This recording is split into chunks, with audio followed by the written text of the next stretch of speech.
Hey guys, welcome back to my channel. मैं आप सभी लोगों का दिल से स्वागत करती हूँ अपने इस चैनल ह्यूमैनिटीज़ में। आज की इस वीडियो में हम स्टार्ट करने वाले हैं चैप्टर जो कि है भक्ति एंड सूफी ट्रेडिशन। स्टार्ट करते हैं भक्ति मूवमेंट से। तो यहीं पे आप देखोगे काफ़ी सारे जो लोग हैं इमर्ज होते हैं हमारी सोसाइटी में, जो कि अपोज करते हैं हमारे रिलीजियस को और इस्टेब्लिश करते हैं अपना एक न्यू पार्ट, जिसके वजह से डेवलपमेंट होता है कुछ न्यू आइडियाज़ ऑफ थॉट्स, और इसी को हम भक्ति मूवमेंट्स कहते हैं। रीज़न क्या था न्यू रिलीजन का आने का? तो वो ये था कि यहाँ पे कास्ट सिस्टम बहुत ज़्यादा बढ़ गया था, डिस्क्रिमिनेशन होता था, अनटचेबिलिटी होती थी, और ट्रेडिशन ऑफ सती जो थी वो बहुत ज़्यादा देखने को मिलती थी, और वर्ना सिस्टम। भक्ति मूवमेंट स्टार्ट हुआ, डिफरेंट जो लोग थे यहाँ पे आपको दो सेक्ट न्यू देखने को मिलेंगे जो कि डेवलप हो जाते हैं। ये पार्ट था हमारे डिवोशन का। यहाँ पे दो मेनली आपको डिवोशन पार्ट देखने को मिलेंगे।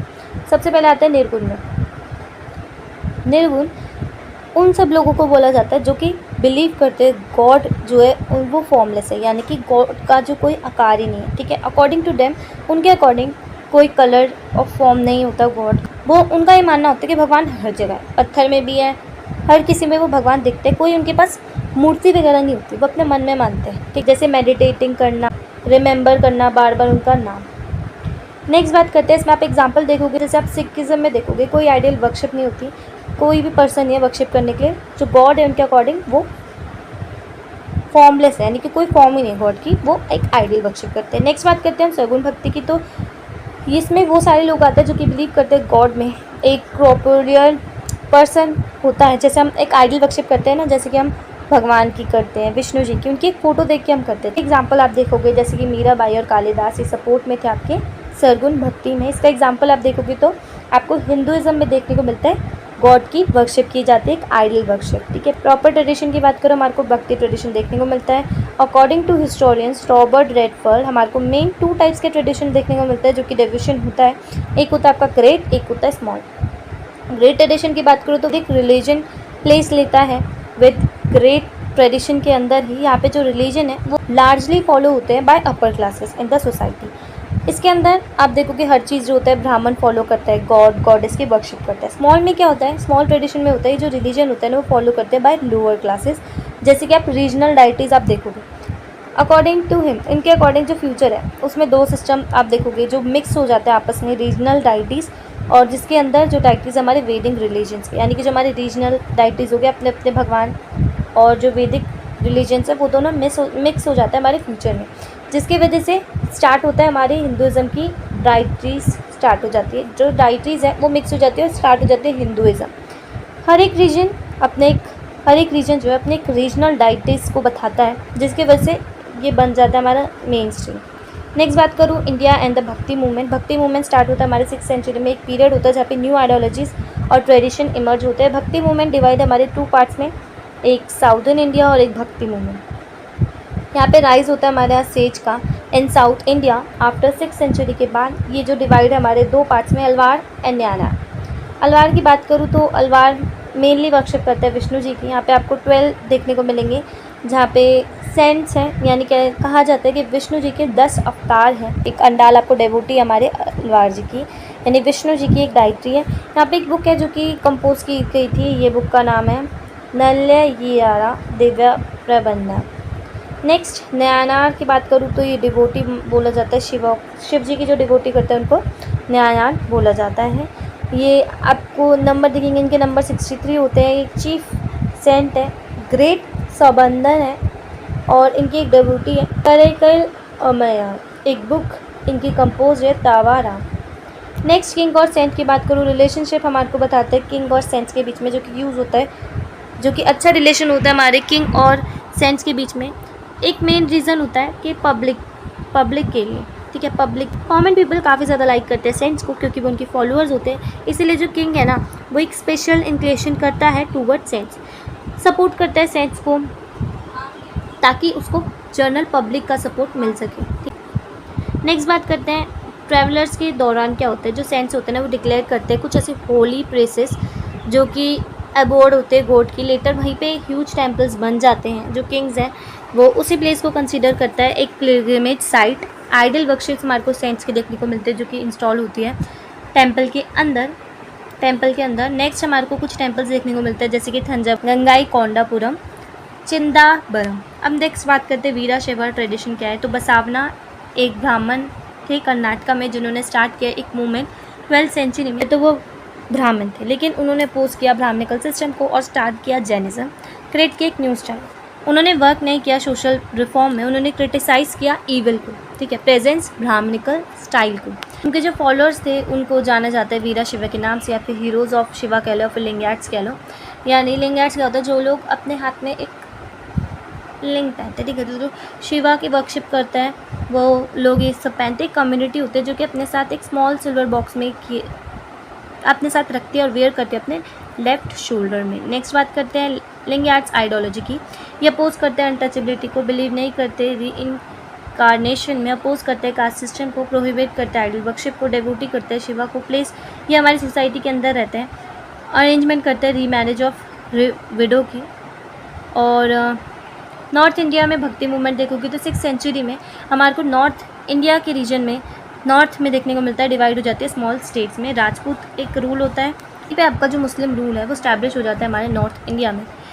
दूसरी तरफ वैदिक रिलीजन हमारे को अलवारा और निहारा दिखता है जो कि फ्लरिश होता है हमारे साउथ इंडिया में, और नॉर्थ में हमारा मुस्लिम रूल इमर्ज हो जाता है। नॉर्थ इंडिया की बात करूँ मुस्लिम रूल कैसे हुआ था, तो फर्स्ट अटैक होता है हमारा, मुस्लिम इन्वेड करते हैं हमारे इंडिया में, जो कि मोहम्मद कासिम होता है अरेबिया से 711 में। उनके इन्वेजन के बाद मोहम्मद कासिम आते हैं, उनके इन्वेजन के बाद मोहम्मद कासिम जो है वो जीत जाते हैं सिंध का पार्ट हमारे इंडिया से और कॉन्क्वायर कर लेते हैं, अपना रूल स्टैब्लिश करते हैं, और फर्स्ट अटैक हो जाता है हमारा बाय मुस्लिम रूलर। सेकेंड अटैक देखने को मिलता है मोहम्मद गजनवी करता है जो कि रूलर अफगानिस्तान के, अटैक करते हैं 1001 में। इनका मेन ऑब्जेक्टिव क्या होता है, प्लंडर करना इस रीजन को। नेक्स्ट मोहम्मद गजनवी देखोगे अटैक करते हैं इंडिया में, 7 टाइम्स इन्होंने अटैक कर रखा है। थर्ड अटैक की बात करें, मोहम्मद गौरी ने इन्वेड किया इंडिया में 1191 में। ये वॉर थी पृथ्वीराज चौहान और मोहम्मद गौरी के बीच में, जो कि तराइन रीजन में हुई थी। पृथ्वीराज चौहान जीत गए थे इस वॉर को, मोहम्मद गौरी को वापस जाना पड़ा अपने डिफीट के बाद। यहाँ से शुरुआत होती है हमारी दिल्ली सल्तनत की। एग्जैक्टली 1 साल बाद इस वॉर के मोहम्मद गौरी वापस आए और डिफीट किया पृथ्वीराज चौहान को और स्टैब्लिश किया अपना रूल। कि मोहम्मद गौरी का कोई सन नहीं था, जिसके बाद उनके जो स्लेव थे कुतुबुद्दीन ऐबक वो ही रूलर बन गए, और इस तरीके से दिल्ली सल्तनत स्टार्ट होती है। दिल्ली सल्तनत की बात करते हैं, सबसे पहले स्लेव डायनेस्टी आती है। कुतुबुद्दीन ऐबक जिन्होंने बिल्ड किया था कुतुब मीनार दिल्ली में। कुतुबुद्दीन ऐबक के बाद इल्तुतमिश आते हैं जो कि स्लेव उनके ही स्लेव होते हैं नेक्स्ट रूलर, क्योंकि कुतुबुद्दीन ऐबक के भी कोई रूलर नहीं थे। इल्तुतमिश के बाद उनकी डॉटर रज़िया सुल्तान आती है और रूल करती है हमारी दिल्ली सल्तनत में। इनके बाद यहीं पे डिक्लाइन हो जाता है स्लेव डायनेस्टी का और शुरू होती है हमारी खिलजी डायनेस्टी। खिलजी डायनेस्टी में आप देखोगे अलाउद्दीन खिलजी एक मेन रूलर थे हमारी खिलजी डायनेस्टी के। जिसके बाद तुगलक डायनेस्टी आते हैं खिलजी डायनेस्टी के फॉल के बाद। यहाँ पे चीफ रूलर थे हमारे मोहम्मद बिन तुगलक और लास्ट रूलर थे निज़रुद्दीन नुरसाद शाह तुगलक। तुगलक डायनेस्टी के बाद हमारी सैयद डायनेस्टी आती है। सैयद डायनेस्टी के अगर आप रूलर देखोगे तो खिज़ खान देखोगे जो कि लास्ट रूलर थे इनके आलम शाह, ठीक है। तो जब सैयद डायनेस्टी का फॉल होता है लोधी डायनेस्टी स्टैब्लिश होती है। लोधी डायनेस्टी में आप देखोगे बहलूल लोधी और लास्ट रूलर इब्राहिम लोधी आपको देखने को मिलेगा। जिसके बाद हमारा Mughal empire Mughal rule start होता है। जो मुग़ल रूल था वो स्टैब्लिश होता है बाबर से, डिफीट करते हैं इब्राहिम लोधी को और दिल्ली सल्तनत एंड हो जाती है। यहीं बाबर स्टैब्लिश करते हैं मुग़ल एम्पायर इंडिया में। तो ये हमारे कुछ रूलर है जो कि आपको याद करना है, बाबर, हुमायूं, अकबर, जहांगीर, शाहजहाँ, औरंगज़ेब, बहादुर शाह जफ़र। एम्पायर एंड आते आते डेथ होती है बहादुर शाह जफ़र की। मुग़ल्स के रूल के बाद आप देखोगे ब्रिटिशर्स आए थे हमारे इंडिया में और ब्रिटिश का रूल चला था। जिसके बाद हमारे इंडिया को इंडिपेंडेंस मिली थी स्ट्रगल्स करने के बाद, जो कि फ्रीडम फाइटर्स ने करे थे। इसके बाद आप देखोगे जो मुस्लिम रिलीजन है उसका राइज़ होना स्टार्ट हो जाता है, सूफीज़ का राइज़ होना स्टार्ट हो जाता है। इस टाइम पे जो इस्लाम है ना, इस्लाम के अंदर सूफ़ी जो है ना वो राइज़ हो रहा होता है। सूफ़ी वो पीपल होते हैं जो कि शरिया के अकॉर्डिंग अपनी लाइफ जीते हैं। शरिया बेसिकली एक मुस्लिम लॉ है या स्क्रिप्चर है जो कि डिस्क्राइब करता है मुस्लिम रिलीजन के लॉ को। जितने भी सूफ़ीज़ हैं वो खानकाह में रहते हैं। खानकाह एक आश्रम होता है। खानकाह जो है एक आश्रम लाइक एरिया होता है जहाँ पे जो शेख होता है, टीचर होते हैं और जो मुरीद यानी फॉलोअर्स वो वहाँ पे रहते हैं। यहाँ पे जो लोग होते हैं वो आते हैं अपनी फीलिंग्स को एक्सप्रेस करने, अपने ड्रीम्स को फेथ और फुलफिल करने के लिए, अपनी डिज़ायर्स जो भी होते हैं उनकी।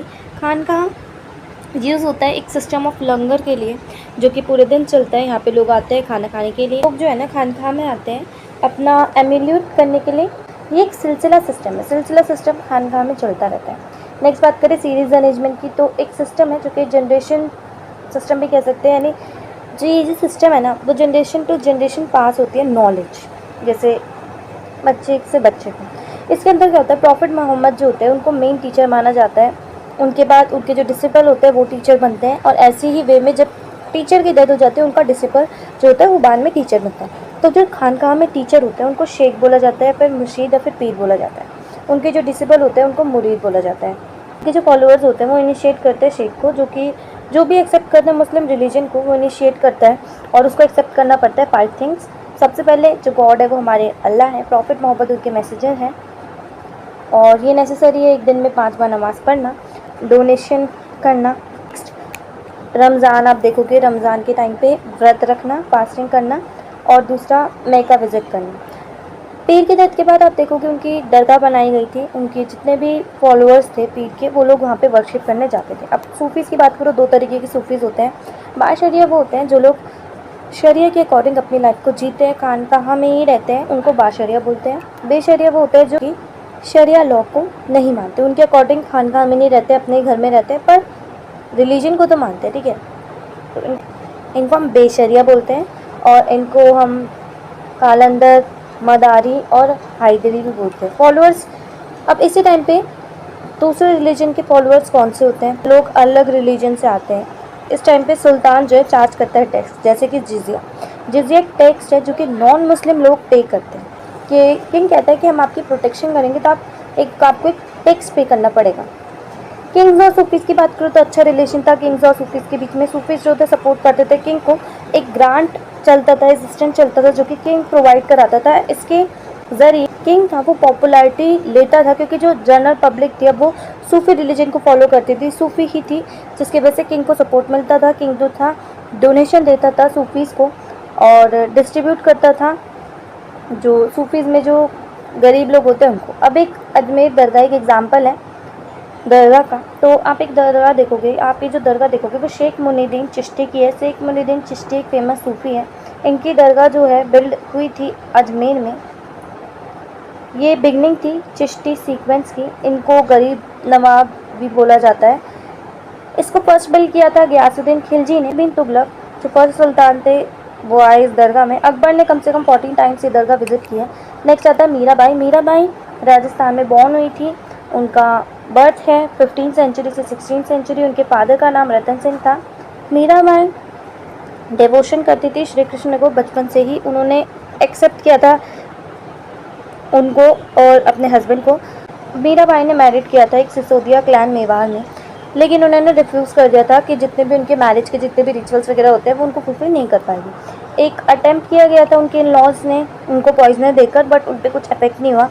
इसी के साथ मीराबाई जो है वो वहाँ से चली गई थी राजभवन से और एक सिंगर बन गई थी और एक सन्यासी की तरह रहती है, वाइट साड़ी वेयर करती है। उन्होंने काफ़ी सारे सॉन्ग लिखे अपने फीलिंग्स को एक्सप्रेस करने के लिए। मीराबाई अपोज करती है कास्ट सिस्टम को। उनके गुरु रायदास जी हैं जो कि एक टेनर है और बिलोंग करते हैं लोअर कास्ट को। गुरु नानक की बात करते हैं। गुरु नानक एक हिंदू फैमिली में बॉर्न हुए थे जिन्होंने बहुत कम उम्र में मैरिज कर ली थी। उन्होंने अपनी लाइफ स्पेंड की है सूफीज़ के अमंग ही। आप देखोगे वो डेव आउट करते थे सेंट्स को और ट्रैवल किया अपनी कंट्री में। नेक्स्ट उनके जो गॉड थे वो रब बोला जाता है उन्हें, और वो प्रीच करते थे निर्गुण भक्ति को। उन्होंने कम्प्लीटली रिजेक्ट किया जितना मुस्लिम और हिंदू का जो रिलीजन होता है उनके जो कस्टम थे और जो वे था डिवोशन करने का, उसको लोग रिमेंबर स्ट्रेस बोलते हैं और चैंटिंग करते हैं नानक जी की। नानक जी जो है वो एक्सप्रेस करते हैं अपने थॉट्स को शब्द में, पंजाबी लैंग्वेज में, और वो अपने शब्द के थ्रू जो है ना वो गाना गाते हैं जो कि डिफरेंट रैंक में आप देखोगे उनके जो सर्वेंट्स होते हैं ना वो उनको सपोर्ट करते हैं, जैसे कि बाजे वगैरह बजा के। गुरु नानक जी के बाद उनके जो फॉलोअर्स थे अंगद, उन्होंने उनकी पोजीशन ली गुरु जी की। नेक्स्ट बात करते हैं सिखिज़म की, चीफ मास्टर की। तो आप देखोगे 10 गुरु हैं जो कि लाइन वाइज आपको याद करना है। गुरु नानक, गुरु अंगद, गुरु अमरदास, गुरु रामदास, गुरु अर्जुन, गुरु हरगोविंद, गुरु हर राय, गुरु हरकृष्ण, गुरु तेग बहादुर, गुरु गोविंद राम सिंह। ठीक है, तो ये कुछ गुरु है। नेक्स्ट गुरु ग्रंथ साहिब एक स्कल्पचर है जो कि क्रिएट की थी 5 सिख के गुरु ने। गुरु अर्जन देव ने कलेक्ट करे थे गुरु नानक जी के कुछ वर्ड्स और उनके 4 सक्सेसर ने बाबा फरीद, रविदास, कबीर जी, इसको हम आदि ग्रंथ साहिब भी बोलते हैं। कंपोजिशन है गुरु तेग बहादुर की, जिसके अंदर आदि ग्रंथ साहिब है जो कि गुरु गोविंद सिंह की है, और आप देखोगे 17वीं सेंचुरी में ही बनी थी। इसको हम गुरु ग्रंथ साहिब भी बोलते हैं। नेक्स्ट, एस्टैब्लिशमेंट ऑफ खालसा पंथ। खालसा पंथ का मतलब है आर्मी ऑफ होली। ये जो आर्मी इस्टेब्लिश हुई थी औरंगजेब की जब क्रूअर पॉलिसी चल रही थी, तब ये आर्मी इस्टेब्लिश हुई थी। इनको हेडेड किया गया था बाय औरंगजेब। गुरु तेग बहादुर जो थे एक्सेप्ट नहीं करते थे इस्लाम। कुछ रीज़न है जो कि गुरु गोविंद सिंह ने बताए हैं खालसा पंथ में, उन्होंने ढूंढे कि अवॉइड करना अकबर की क्रूअल पॉलिसी और मेंटेन करना सिखिज्म को कैसे। तो ये 5 सिंबल है, केश, कंगा, कारा, कचेरा और किरपान। नेक्स्ट कबीर पे आता है। कबीर का बर्थ हुआ था वाराणसी में। उनकी मदर एक विडो थी। उनकी मदर ने उनको लाहड़तारा रिवर में ही छोड़ दिया था। फिर वो बड़े हुए कपल से, जो कि जिनका नाम है नीरू और नीम। कबीर डिस्क्राइब करते हैं अल्टीमेट ट्रूथ अपने क्रिएशन से। वो डिस्क्राइब करते हैं जो गॉड है वो फॉर्मलेस है, यानी कि गॉड का कोई आकार नहीं है। वो सपोर्ट करते हैं मोनोथेइस्ट। रामानंद कंसिडर किए जाते हैं कबीर के गुरु के बारे में एक बुक में बताया गया है, बीजक में। सारे वर्सेस हमारे गुरु ग्रंथ साहिब में देखने को मिलते हैं। बीजक जो है प्रिजर्व है वाराणसी में, उत्तर प्रदेश। सो यहीं पे आपका चैप्टर कंप्लीट होता है। Thank you so much for watching my video. If you like the video so please do like, share and subscribe. और अगर आपको इस PDF के नोट्स चाहिए तो आप मेरा टेलीग्राम ग्रुप को ज्वाइन कर सकते हैं। वहाँ पे आपको फ्री नोट्स मिल जाएंगे। सो तब तक के लिए बाय बाय, टेक केयर।